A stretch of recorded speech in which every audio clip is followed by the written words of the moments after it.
friends, welcome to Secret of Samayal. இன்னைக்கு நம்ம பார்க்க போறது ஒரு சூப்பரான குழம்பு, எல்லாத்துக்குமே ரொம்ப ஃபேவரட்டான ஒரு குழம்பு.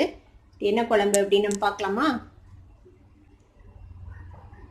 இது பாருங்க, ஃபிஷ் குழம்பு. இன்னைக்கு நம்ம சென்னை ஸ்டைல்ல ஒரு ஃபிஷ் குழம்பு தான் இன்னைக்கு பார்க்க போறோம்.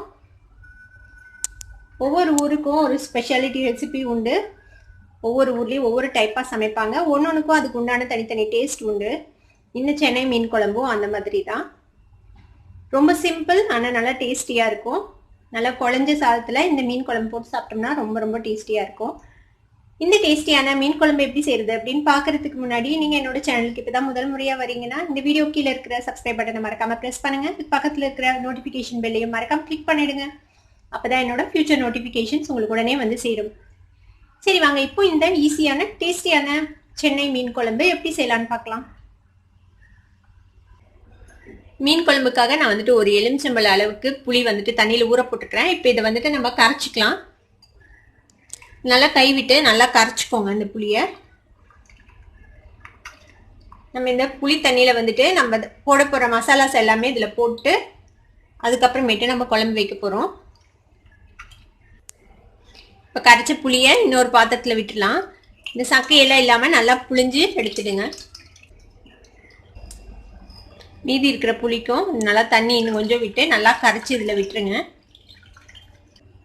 இப்போ குழம்புக்கு தேவையான அளவுக்கு தண்ணி விட்டுடலாம் இதுலேயே. இப்போ இதுக்கு நம்ம தேவையான மசாலா பொடிகள் ஆட் பண்ணிடலாம். என்னென்ன எடுத்து வச்சிருக்கிறேன்னா, இது வந்துட்டு மல்லிப்பொடி. இது வந்துட்டு ஒரு 2.5 டேபிள் ஸ்பூன் அளவுக்கு மல்லிப்பொடி எடுத்து வச்சிருக்கேன். இது வந்துட்டு சில்லி பவுடர். இது வந்துட்டு நல்லா காரமான சில்லி பவுடர். இது வந்துட்டு ஒரு டீஸ்பூன் எடுத்திருக்கேன். இது வந்து காஷ்மீர் சில்லி பவுடர். இது ஒரு கலர் கொடுக்கும், அதுக்காக இது ஒரு டீஸ்பூன் எடுத்திருக்கேன்.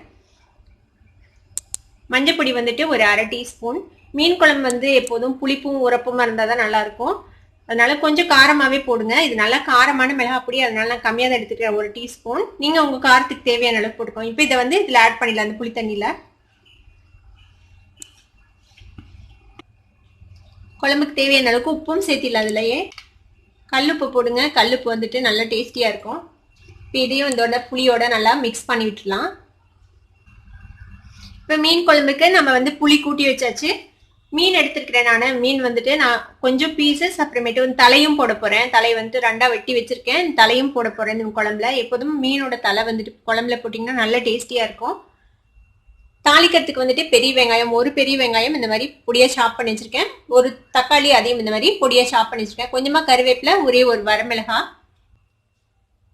நம்ம ஆயில் வந்துட்டு பாதி நல்லெண்ணெய், பாதி சன்ஃப்ளவர் ஆயில் யூஸ் பண்ணிக்கலாம் இது தாளிக்கிறதுக்கு. உங்ககிட்ட கடலை எண்ணெய் இருந்ததுன்னா கடலை எண்ணெயில் தாளிக்கலாம். ரொம்பவே டேஸ்ட்டாக இருக்கும் மீன் குழம்பு.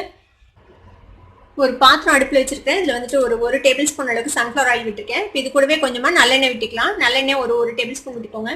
மீன் குழம்புக்கெல்லாம் கொஞ்சம் எண்ணெய் நிறைய இருந்தால் தான் நல்லாயிருக்கும் உங்களுக்கு. அடுப்பு ஆன் பண்ணிக்கலாம்.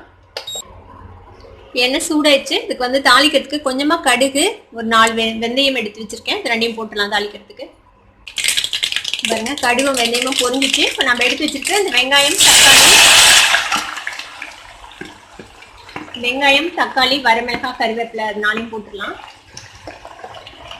இந்த தக்காளி வந்து நல்லா வதங்கி மேஷ் ஆகணும். அது வரைக்கும் நல்லா வதக்கிக்கலாம். இப்போ வெங்காயம் தக்காளி நல்லா வதங்கிடுச்சு. பாருங்க, நல்லா ஃப்ரை ஆயிடுச்சு. இப்போ நம்ம கரைச்சி வச்சிருக்கிற இந்த புளி, அந்த மசாலா எல்லாம் போட்டு வச்சிருக்கோம்ல, அதை வந்துட்டு இதுல விட்டுலாம். இது வந்து நல்லா கொதிக்கணும். நல்லா கொதிச்சு இந்த பச்சை வாசனை எல்லாம் போகணும். அது வரைக்கும் நம்ம வெயிட் பண்ணலாம். அது வரைக்கும் நம்ம இதை மூடி வச்சிடலாம். ஒரு 10 நிமிஷம் பக்கமா நம்ம இந்த குழம்பு கொதிச்சிருக்கு. நம்ம இப்போ ஓப்பன் பண்ணி பார்ப்போம். பாருங்க, நல்லா கொதிச்சு எண்ணெய் தெளிஞ்சிருச்சு. இப்போ நம்ம வந்துட்டு இதுல நம்ம ஃபிஷ்ஷு போட போறோம். ஃபிஷ் பீசஸ் வந்துட்டு எடுத்து ஒன்னொன்னா போட்டுடலாம். இது வந்து கட்லா ஃபிஷ்ஷு.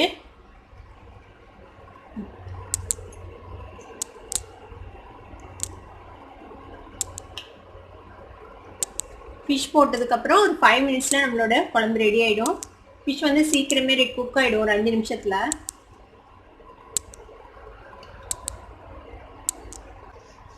இது நல்லா இம்மர்ஸ் பண்ணி விட்டுருங்க உள்ள.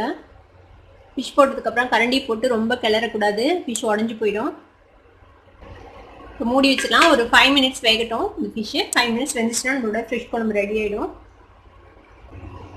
இப்போ நம்ம ஃபிஷ் போட்டு 5 மினிட்ஸ் ஆயிடுச்சு. இப்போ நம்ம ஓப்பன் பண்ணி பார்ப்போம்.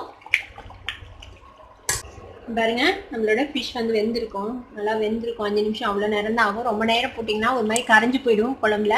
இது பாருங்க நல்லா குக் ஆயிடுச்சு நம்மளோட ஃபிஷ். எண்ணெயும் நல்லா தெளிஞ்சிருச்சு பாருங்க. இப்போ நம்மளோட அடுப்பு ஆஃப் பண்ணிடலாம். நம்மளோட சூப்பரான சென்னை ஸ்டைல் மீன் குழம்பு இப்போ ரெடி ஆயிடுச்சு.